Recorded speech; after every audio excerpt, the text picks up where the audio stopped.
vamos retomar a exposição da nossa, a nossa série de exposições na Carta aos Tessalonicenses. Nós terminamos a primeira carta, né? No dia 9 de janeiro, e agora nós vamos retomar, mas na segunda carta, ou segunda epístola de Paulo aos Tessalonicenses. Eu quero ler com os irmãos o capítulo 1, do versículo 1 até o versículo 12, e quero falar sobre essa perspectiva, né, esse tema de progredir na fé. 2 Tessalonicenses, capítulo 1, versículo 1 ao 12. Paulo e Silvano e Timóteo, a igreja dos Tessalonicenses, em Deus nosso Pai e no Senhor Jesus Cristo. Graça e paz a vós da parte de Deus nosso Pai e da do Senhor Jesus Cristo. Sempre devemos, irmãos, dar graças a Deus por vós, como é de razão, porque a vossa fé cresce muitíssimo e o amor de cada um de vós aumenta de uns para com os outros, de maneira que nós mesmos nos gloriamos de vós nas igrejas de Deus, por causa da vossa paciência e fé, e em todas as vossas perseguições e aflições que suportais, prova clara do justo juízo de Deus, para que sejais havidos por dignos do reino de Deus, pelo qual também padeceis. Se de fato é justo diante de Deus que deem paga tribulação aos que vos atribulam, e a vós, que sois atribulados, descanso conosco, quando se manifestar o Senhor Jesus desde o céu com os anjos do seu poder, com labareda de fogo, tomando vingança dos que não conhecem a Deus e dos que não obedecem ao evangelho de nosso Senhor Jesus Cristo, os quais, por castigo, padecerão eterna perdição ante a face do Senhor e a glória do seu poder, quando vier para ser glorificado nos seus santos e para se fazer admirável naquele dia em todos os que creem, porquanto nosso testemunho foi crido entre vós. Pelo que também rogamos sempre por vós, para que o nosso Deus vos faça dignos da sua vocação e cumpra todo o desejo da sua bondade e a obra da fé com poder, para que o nome de nosso Senhor Jesus Cristo seja em vós glorificado e vós nele, segundo a graça de nosso Deus e do Senhor Jesus Cristo. Amém. Muito interessante essa frase, progredir na fé. Toda vez que nós falamos sobre progredir, avançar, alcançar, desenvolver, superar, essa é uma linguagem muito comum hoje em dia, principalmente no mercado de trabalho, né? Há muitas palestras motivacionais, existem muitos discursos em volta dessa temática sobre a importância de progredir. Por exemplo, há muitas frases que estão relacionadas a essa expressão progresso e você já deve ter ouvido algumas, ou uma ou outra, pelo menos, destas que eu vou citar. Por exemplo, meu progresso é seguir em frente sem deixar de ser quem sou. Outra, o otimismo é essencial na busca pelo progresso, porque quando se acredita, já é meio caminho andado. Outra interessante, persiga o progresso e não a perfeição. Mais uma, progresso é a atividade de hoje e a garantia de amanhã. Olha essa que interessante, a vida sempre em progresso alcança só o sucesso. Todas frases de internet. Mais uma, todo progresso acontece fora da zona de conforto. Uma com um ar religioso. Enquanto Deus for o meu guia, meu progresso não para. E a última, o segredo para seguir em frente e progredir é dar o primeiro passo, né? Quem nunca ouviu aquela frase assim, olha, só se caminha uma milha dando um passo de cada vez. Essas frases, elas são bacanas, são estimulantes, são muito interessantes, mas elas seriam verdadeiras se elas apontassem para Cristo. E, infelizmente, boa parte do material que nós temos a respeito do progresso tem a ver com o homem no centro, com as suas necessidades, com as suas demandas, com os seus desejos, a busca pelo tão sonhado sucesso financeiro, realização pessoal, galgar posições elevadas, ter um nome de destaque, fama, sucesso, enfim. Toda vez que a gente fala sobre progresso, tem essa ideia camuflada de que você tem que fazer alguma coisa para se destacar. O que eu quero falar nessa noite é sobre algo que não pode ser medido como sucesso. Essa ideia de progresso que muitas vezes nós temos é uma ideia de sucesso. E sucesso é aquilo que a gente pode meio que tocar, é algo que se materializa, que pode se ver de maneira bem clara, como um sucesso financeiro, né? Construir uma grande empresa, fazer o seu nome ficar conhecido. As pessoas gostam muito disso, porque isso é algo que você vê ali, retorno financeiro principalmente. Mas quando nós falamos sobre progresso, e aqui eu quero falar sobre progredir na fé, é sobre algo vivencial, não é sobre algo material, não são sobre coisas, mas sobre vida com Cristo. O apóstolo Paulo está escrevendo a uma igreja que passa por um momento extremamente difícil. Eu não sei quais as dificuldades que você está enfrentando, não tenho ideia dos problemas que você já enfrentou e como está a sua vida hoje. Mas eu acredito que muitos de nós que aqui estamos já enfrentamos dificuldades ou estamos enfrentando no momento. Nós enfrentamos lutas, tribulações, adversidades, mas eu acredito também que as nossas lutas não conseguem ser equiparadas com as lutas daquela igreja. Aqueles irmãos sofriam a perseguição do Estado, aqueles irmãos se sentiam orfanados porque o apóstolo Paulo ficou entre eles pouquíssimo tempo, 6, 8 semanas para os mais otimistas. Depois o apóstolo Paulo escreve uma carta, a sua primeira carta, dizendo que tentou rever os irmãos, não apenas uma vez, mas outra, só que o diabo colocou barricadas, impediu que ele visse os irmãos de Tessalônica. Aqueles irmãos se mobilizaram, conseguiram levantar ofertas, se tornaram um exemplo na região da Macedônia. Quando Paulo escreve à igreja de Corinto, ele fala sobre o exemplo dessa igreja aqui de Tessalônica, que da sua pobreza tirou recursos, investiu, como disse o seminarista Aquino, na obra missionária. Eram irmãos dedicados, mas que enfrentavam muitas tribulações. Havia entre eles aqueles que questionavam a autoridade apostólica de Paulo. Ora, se Paulo esteve entre nós e disse que, se necessário, devemos morrer por amor a Cristo, testemunho, o martírio, por que Paulo fugiu diante da turba judaica que se levantou para persegui-lo? Então, todos esses questionamentos desgastavam a igreja, entristecia os irmãos.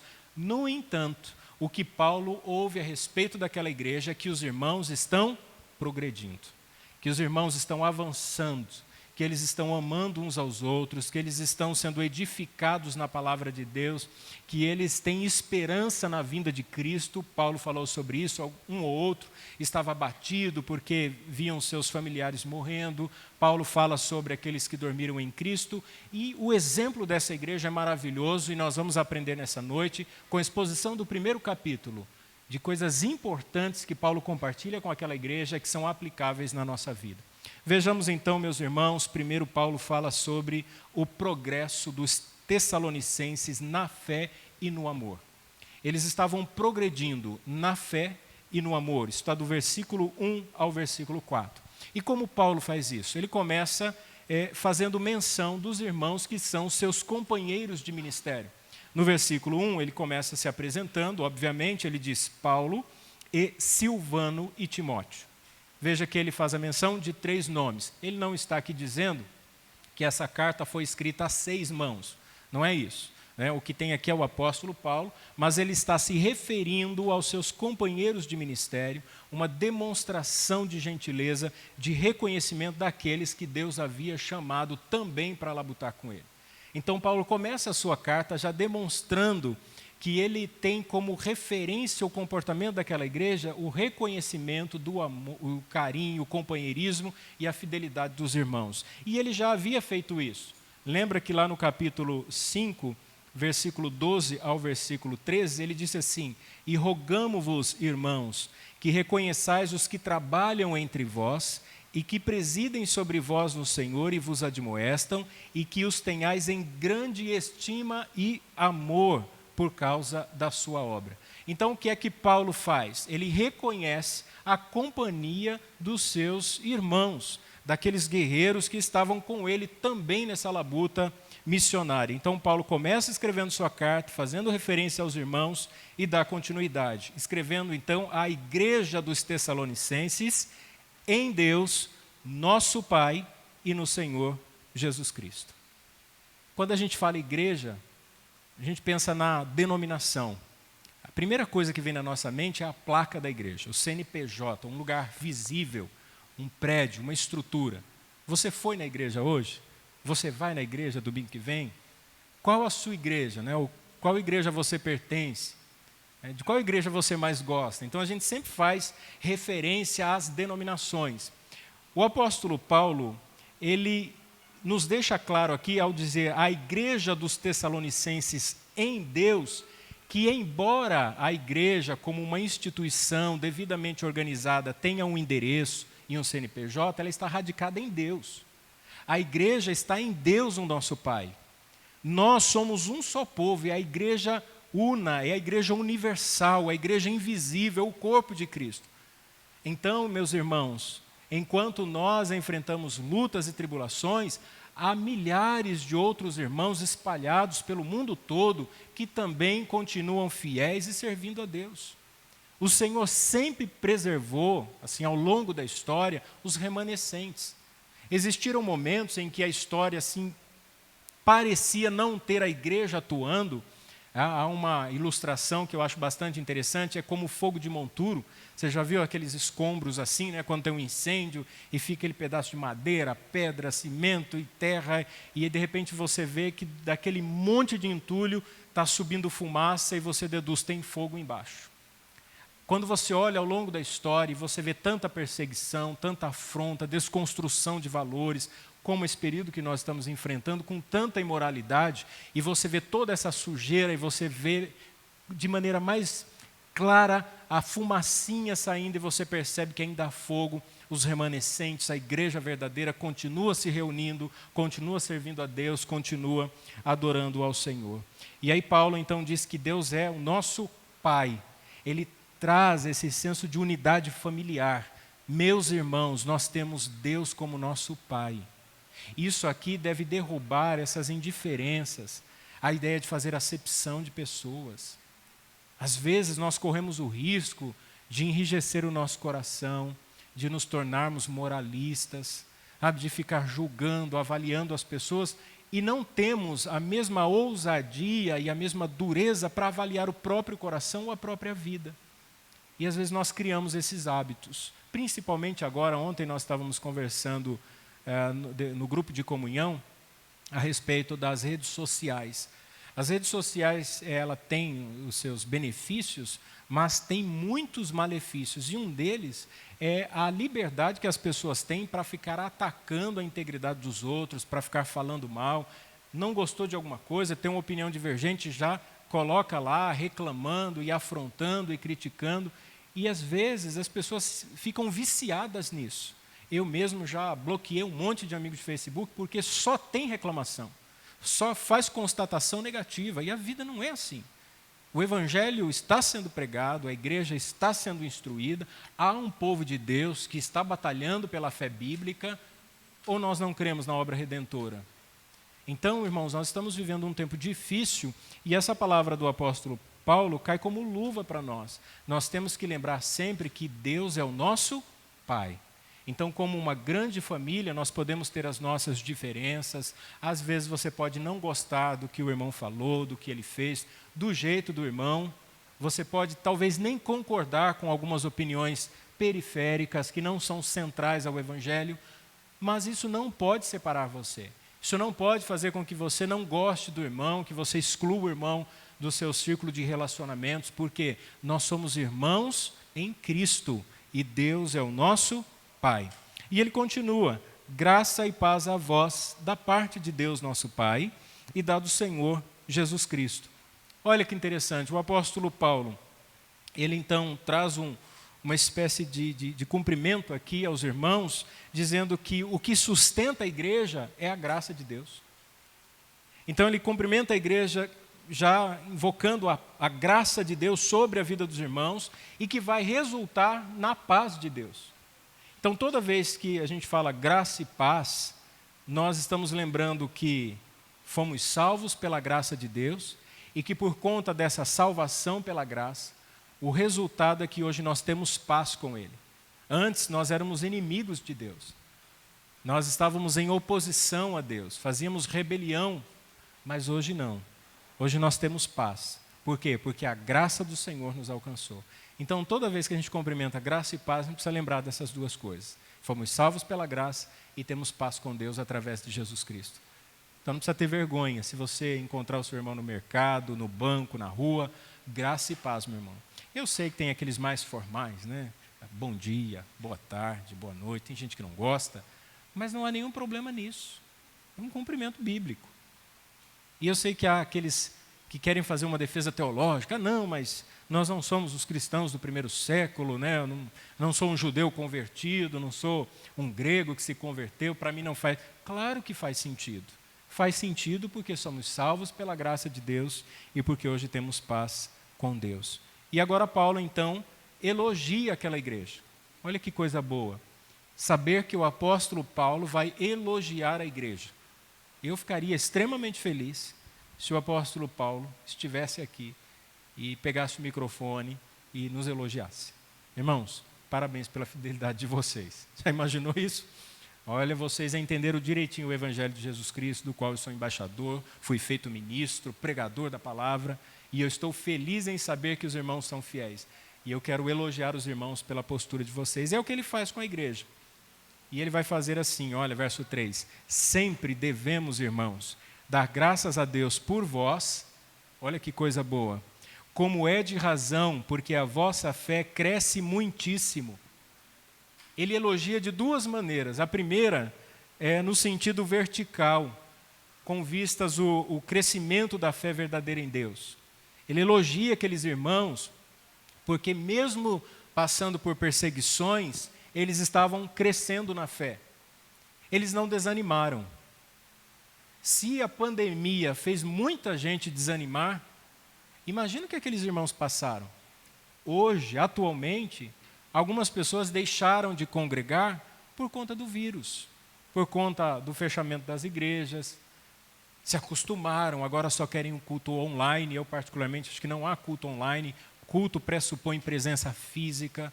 Foram meios e ferramentas utilizadas durante um momento desafiador, mas hoje não.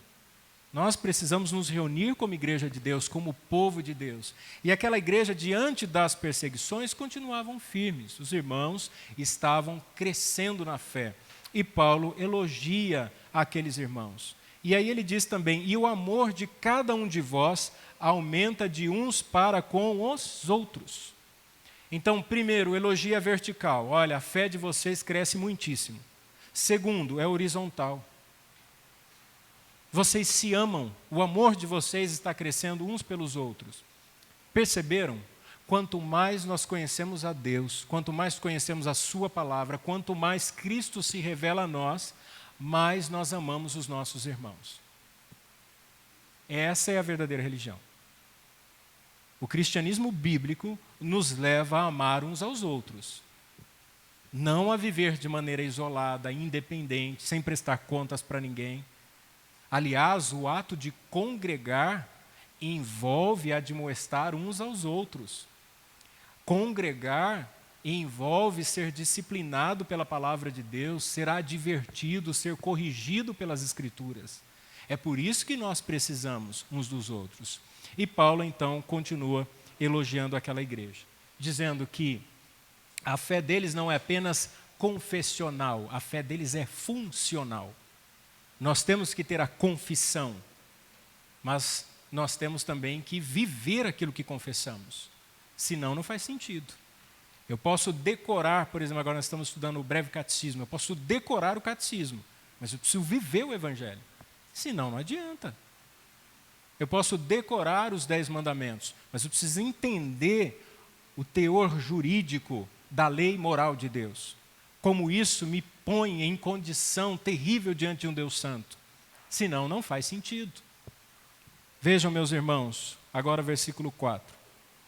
De maneira que nós mesmos nos gloriamos de vós nas igrejas de Deus, por causa da vossa paciência e fé, e em todas as vossas perseguições e aflições que suportais. Ora, ele elogia a igreja porque ela tem fé, e a fé que cresce muitíssimo, vertical. Ele elogia aquela igreja porque os irmãos se amam, porque os irmãos estão preocupados e cuidam uns dos outros. E agora ele continua elogiando aquela igreja por causa da paciência que ela tem diante das perseguições e das aflições que eles estão suportando. Enquanto nós estivermos dispostos a sermos fiéis a Deus, nós vamos enfrentar perseguição e aflição. Não pense, os irmãos, que nós teremos um momento sequer de descanso enquanto nós estivermos dispostos a ser fiéis a Deus. Só na vinda de Cristo. Esse mundo secular que se gerencia sem Deus, ele se opõe aos princípios da palavra de Deus. Então, todo aquele que está disposto a ir na contramão da cultura atual, a ir na contramão do que está sendo pregado aos quatro cantos desse mundo, você vai enfrentar lutas e perseguições. E aquela igreja estava passando por isso, e Paulo elogia a igreja por conta da paciência e da fé que eles têm. É interessante que em 1 Tessalonicenses, capítulo 1, versículo 2 e 4, que tem sido o versículo que nós estamos trabalhando nos primeiros grupos de comunhão, diz assim: sempre damos graças a Deus por vós todos, fazendo menção de vós em nossas orações, lembrando-nos sem cessar da obra da vossa fé, do trabalho do amor e da paciência da esperança em nosso Senhor Jesus Cristo, diante de nosso Deus e Pai, sabendo, amados irmãos, que a vossa eleição é de Deus. O que é que Paulo está dizendo aqui? Que diante das tribulações, diante das lutas e perseguições, nós devemos manter o testemunho. Só que a palavra testemunho aqui é a ideia de martírio.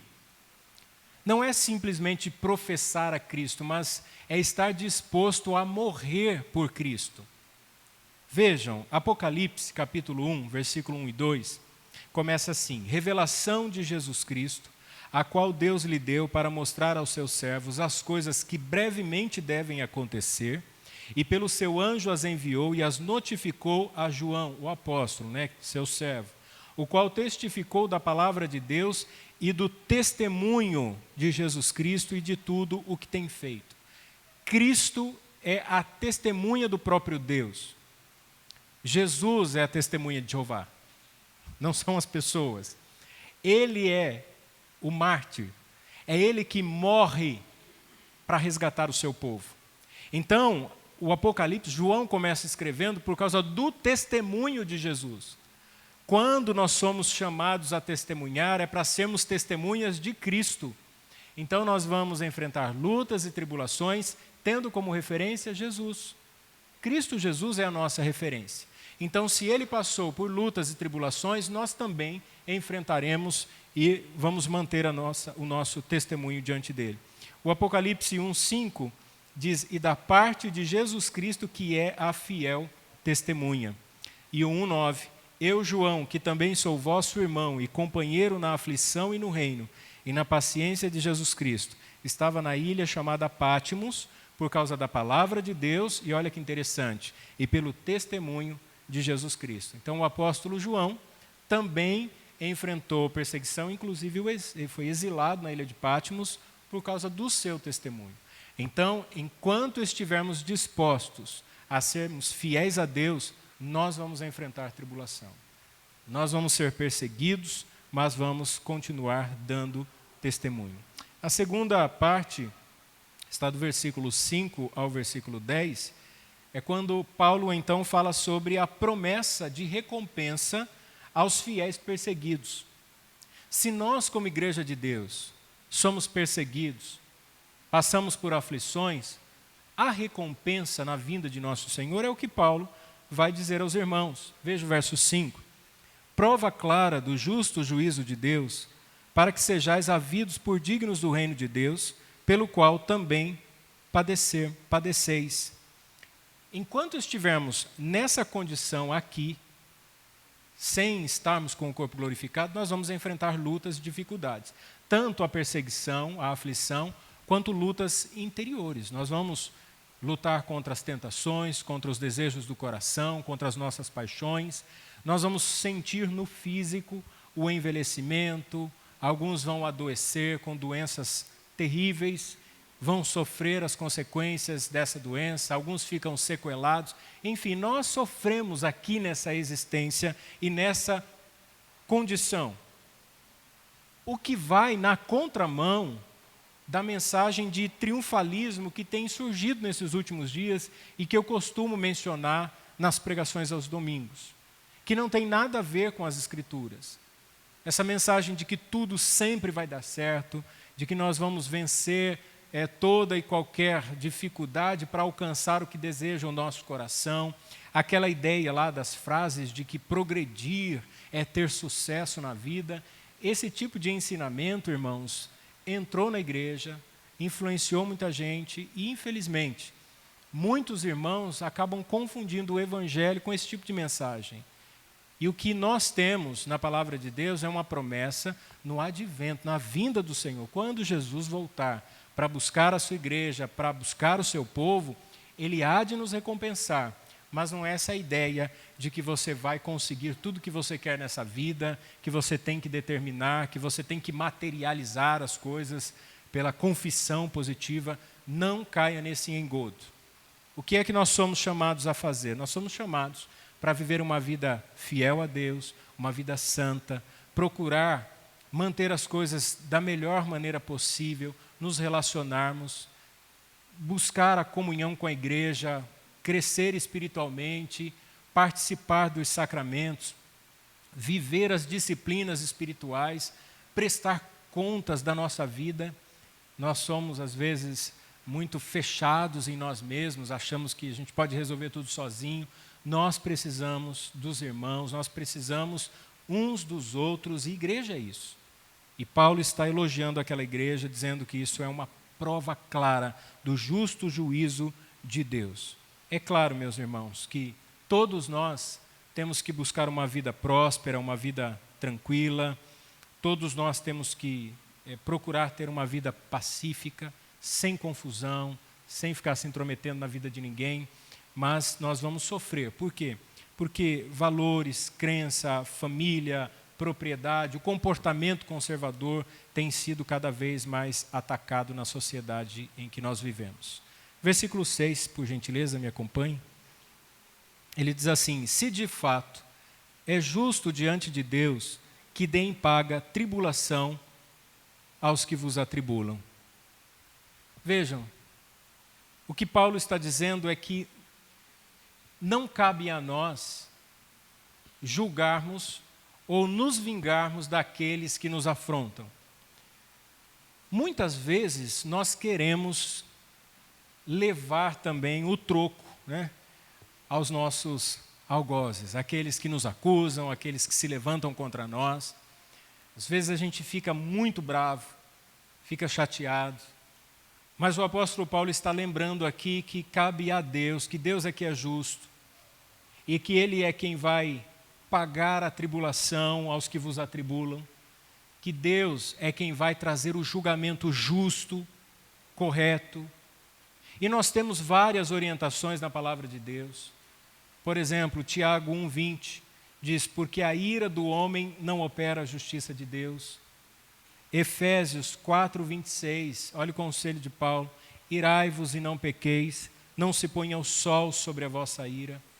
Então, devemos lembrar que Deus é quem vai trazer o justo juízo. Versículo 7. E a vós, que sois atribulados, descanso conosco quando se manifestar o Senhor Jesus desde o céu com os anjos do seu poder. Paulo está dizendo à igreja o seguinte: meus irmãos, se vocês continuarem firmes, se vocês esperarem pela vinda do Senhor e Deus que vai manifestar o seu juízo, vocês também vão encontrar descanso conosco. Com quem? Com ele, com Silas, com Silvano. Então, com Timóteo, Silas e Silvano é o mesmo nome, todos aqueles que aguardam a vinda do Senhor. Então nós vamos encontrar esse descanso, nós vamos receber essa recompensa quando o Senhor voltar na sua parousia, na sua segunda vinda, com os anjos do seu poder. E aí ele então esclarece como é que isso vai acontecer. Verso 8 ao verso 10. Como labareda de fogo, isso aqui é a expressão da santidade de Deus. Na quarta-feira eu falei sobre isso. Toda vez que Deus quer manifestar um atributo em específico, que é a sua santidade, de maneira visível, Ele o faz com a figura do fogo. O fogo representa esse justo juízo de Deus. Esse fogo que purifica, porque é a santidade de Deus, é também o fogo que condena. É o fogo que queima as escórias, mas é o fogo que também vai submeter ao sofrimento eterno todos aqueles que rejeitam o Senhor.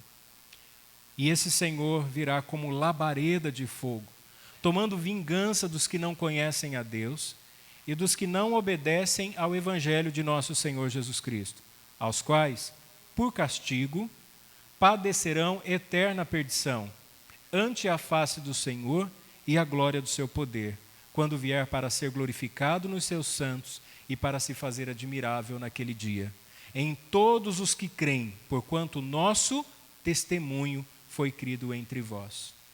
Vejam, tomando vingança dos que não conhecem a Deus. Esses aqui são os ímpios. São aqueles que, por causa do pecado, eles sufocam a justiça de Deus. Não aceitam a mensagem do Evangelho.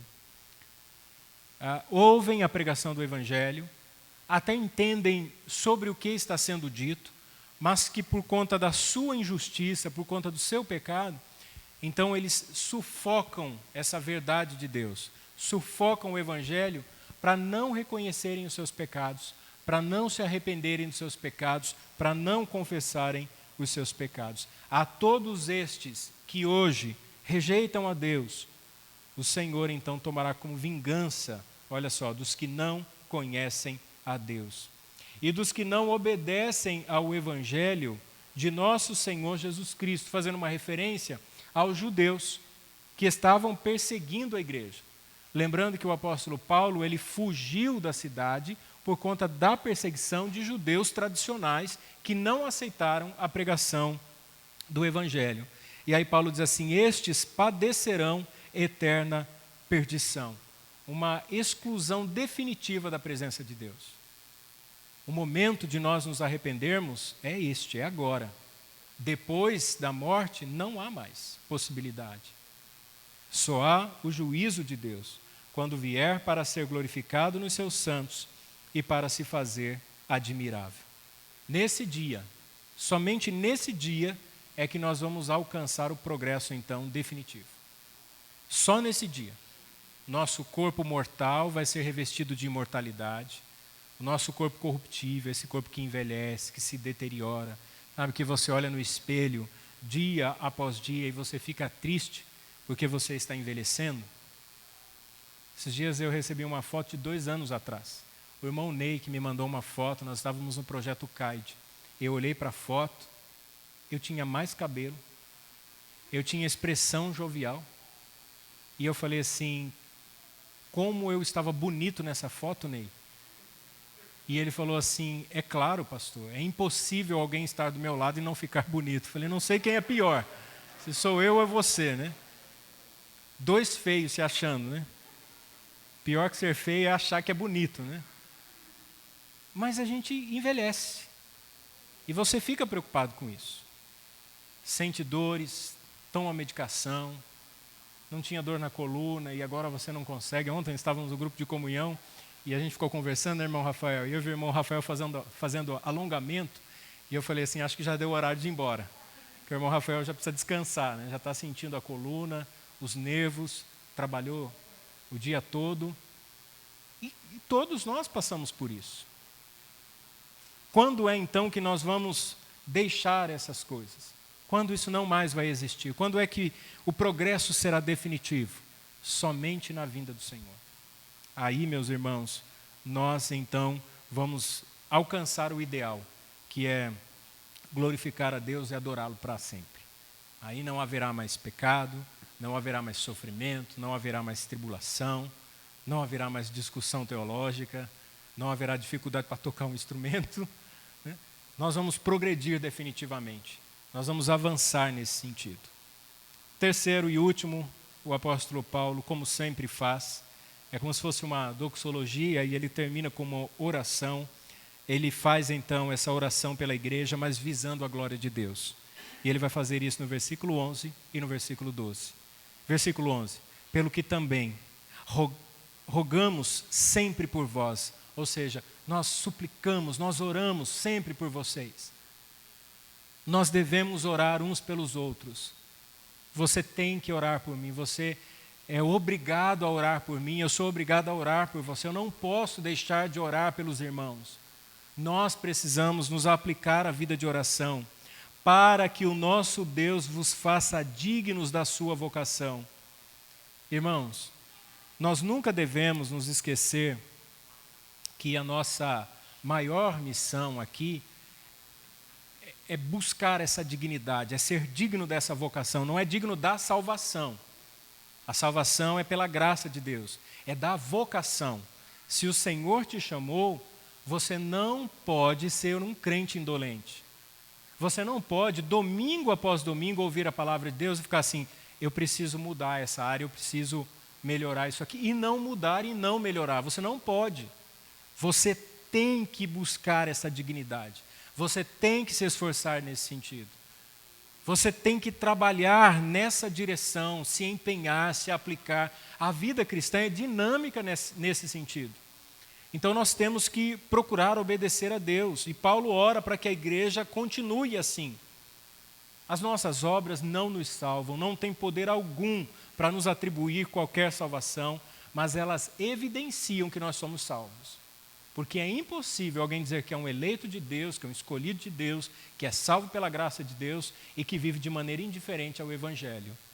Nós temos que viver para a glória de Deus, viver intensamente o Evangelho, procurando ajustar a nossa vida, endireitar aquilo que a gente sabe que está errado, corrigir aquilo que está errado, e nós temos que fazer isso. A gente não pode ficar, não, é verdade, preciso mesmo. Tem que fazer. Corrigir já, imediatamente. Porque às vezes a gente tem essa mania de ficar empurrando com a barriga, sabe? É como fazer faxina em casa. Em casa é uma luta, porque a gente tem um acordo, assim, quem é que lava a louça depois de determinada refeição. E eu tenho que lavar a louça da janta. E eu lavo a louça. 6:30 da manhã no dia seguinte. É impressionante. A Patrícia fala, vai lavar a louça? Eu vou lavar a louça. Vai? Eu vou. E a gente vai dormir e no outro dia eu vou lavar a louça. E já virou um hábito. Só que na vida espiritual nós não podemos fazer esse tipo de coisa. Sabe? Saiu do banho, joga a toalha em qualquer lugar, deixa o chinelo no meio do caminho. Fica... eu não sei se na sua casa tem aqueles gabinetes debaixo da pia. Aquilo ali é uma armadilha. Só mulher entende gabinete de pia. Porque elas arrumam e aí você pega uma bandejinha plástica, um Tupperware, né, para quem tem dinheiro, que é Tupperware, é caro. E aí você vai mexendo. Chega um dia que você abre e cai tudo, não é assim? E você fica nervoso porque tem que arrumar tudo de uma vez. Na vida espiritual, às vezes as pessoas fazem isso. Deixa de orar nas suas devocionais, não ora, todo dia aquela correria, vai para o trabalho, não faz o culto doméstico, vai abandonando, não segue o plano de leitura bíblica, não dá hoje, amanhã eu faço, não segue os estudos que nós compartilhamos, tem grupo de comunhão, não vai dar para ir de novo, quem sabe numa outra oportunidade, e vai levando, vai protelando, vai empurrando, vai deixando para depois. Chega um determinado momento, irmãos, que a bagunça na vida está tão grande que a pessoa desanima, não consegue mais organizar. É igual guarda-roupa. Você tem que guardar uma peça de cada vez. Arruma a camisa no cabide e coloca a camisa onde tem que ser colocada. Esse negócio de vai enfiando. Chega uma hora que você não acha o que precisa, ou quando não, você abre o guarda-roupa e cai aquele monte de roupa, e aí tem todo aquele trabalho. Isso vira um ciclo vicioso na vida de muita gente. Na vida espiritual também, uma vida cristã tão indiferente, tão fria, tão rasa, tão insignificante, que a pessoa não tem intensidade, não consegue estudar as Escrituras, não consegue ter o poder de Deus para evangelizar, como foi ensinado na escola bíblica, porque não ora, porque não se consagra, porque não tem nenhum planejamento. Tem pessoas que não conseguem ler um livro, por quê? Porque nunca planejou como vai ler esse livro. Se você, por exemplo, pegar um livro de 100 páginas, Quanto tempo você leva para ler esse livro?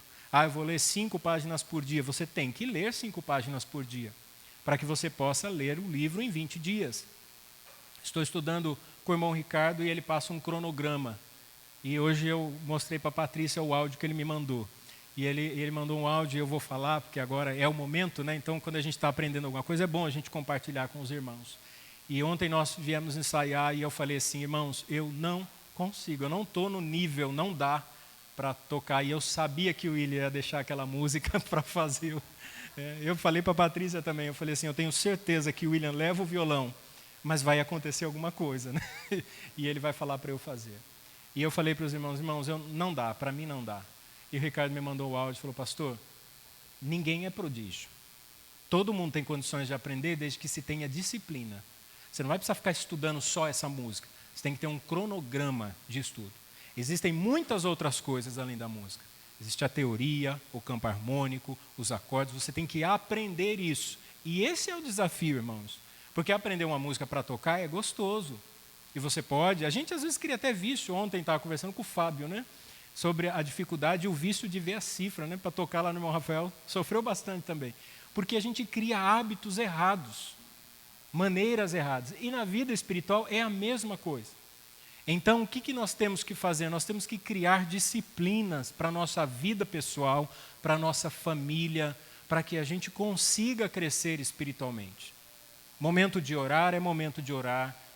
Eu não estou dizendo que toda semana vai dar exatamente do jeito que você planejou. A gente tem uns dias de culto em casa, culto doméstico, e tem semana que acontece algum imprevisto, alguma coisa que não dá certo, faz num outro dia. Às vezes uma semana você percebe que aquela semana não foi tão produtiva quanto a outra. Tem semana que você está super bem, você está feliz. Ontem o irmão Gilberto testemunhou no grupo de comunhão. A capacidade de leitura bíblica anual que a família dele tem é impressionante. Começou em 2018 para 2019 com um plano de leitura bíblica. Agora esse plano aí é pouca coisa para eles. Por quê? Porque desenvolveu um hábito. Depois que desenvolve o hábito, se vocês ouvirem os áudios dos juniores compartilhando o breve catecismo, as crianças, a capacidade de leitura delas é impressionante. É a coisa mais linda. E é isso que nós temos que fazer. É o que eu disse para o Cido, para a Leila, né, do memorial, de lembrar que tem que instruir o Levi. É o que nós temos que fazer todos os dias. É a vida comum, simplesmente crente, no dia a dia, indo para o trabalho, dando testemunho, chegando em casa, fazendo o que deve ser feito. Fazendo o que deve ser feito. Cuidando das coisas com respeito, com dignidade, amando os nossos irmãos, a igreja. E o apóstolo Paulo, ele então diz assim, e cumpra todo o desejo de sua bondade e a obra da fé com poder. Existe uma vontade de Deus que ela é oculta. Os preceitos de Deus, ou vontade preceptiva, nós conhecemos pela palavra de Deus. Mas existem coisas que nós não sabemos. E o apóstolo Paulo diz assim, que Deus cumpra o desejo de sua bondade. Eu não sei o que Deus tem para a minha vida. Eu não sei o que vai acontecer comigo amanhã. Você também não sabe. Você está fazendo planos? Isso compete a você? Claro. Você está planejando algumas coisas na sua vida? Muito bem. Mas você não pode se apoiar em seu próprio conhecimento, nos seus planos. Mas você deve confiar nessa bondade de Deus e continuar trabalhando uma fé operosa. E aí, versículo 12, para que o nome de nosso Senhor Jesus Cristo seja em vós glorificado. Meus irmãos, o nosso objetivo é esse, que o nome de Jesus seja glorificado. Ninguém é melhor do que ninguém. Ninguém deve buscar destaque, ninguém deve buscar sobressair a comunidade. Tudo que nós fazemos, fazemos com o objetivo de que Cristo seja visto, amado e adorado. Ainda no 12. E vós nele, segundo a graça de nosso Deus e do Senhor Jesus Cristo.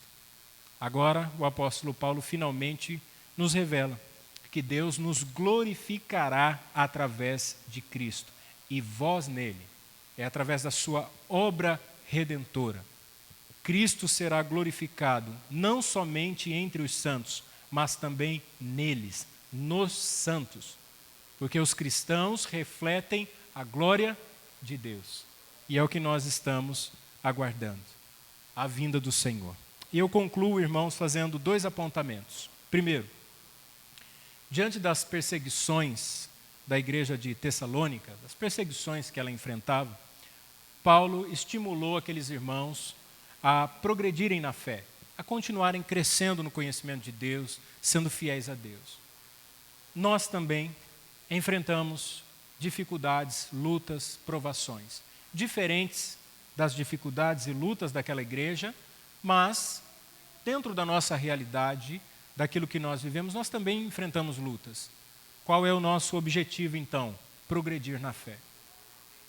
Não é buscar realização pessoal, não estou dizendo que Deus não vai abençoar. Deus tem seus planos, mas buscar a glória de Deus, viver para Deus, procurar estar sempre em acordo com sua santa vontade, que nos é revelado nas Escrituras. Segundo apontamento, e eu termino aqui, diante das perseguições que a igreja de Tessalônica enfrentava, Paulo os lembrou daquilo que traz esperança ao coração, que é a vinda de Cristo. Então, quando nós estivermos desanimados, às vezes a gente perde, eu falo sempre isso, a alegria da salvação, o abatimento diante de dificuldades que enfrentamos. Às vezes, como por exemplo, nós temos a irmã Catilce, acho que ela não veio hoje. Semana passada, conversando com ela, ela falou assim: pastor, eu estou muito triste. Ela tinha vomitado sangue, descobriram um nódulo do câncer no pulmão. Pessoas ficam abatidas. A nossa irmã Vera ficou hospitalizada. O hospital não deixou entrar. Eu conversei com ela por telefone. Nós oramos pelo telefone. E a Vera falou: pastor, eu achei que tinha um problema de trombose, quando na verdade foi uma infecção urinária maltratada que ocasionou uma infecção grave nos rins. Eu preciso tomar antibiótico na veia. Estava hospitalizada, agora está em casa. A irmã Gil, que também tirou um câncer de pele há pouco tempo atrás, teve uma rescindência, agora muito mais profunda. Nós estivemos na casa dela, orando com ela. E ela disse: pastor, eu creio que Deus está cuidando de mim. Eu disse para o médico, e o médico falou para ela que é possível aparecer em outros lugares no corpo. Tem irmãos sofrendo. A irmã Cleiri, fui na casa dela, ela contou o testemunho de que há 30 dias ela está com a mão fraturada, ela caiu, me mostrou onde ela caiu. Quantas coisas acontecem na nossa vida?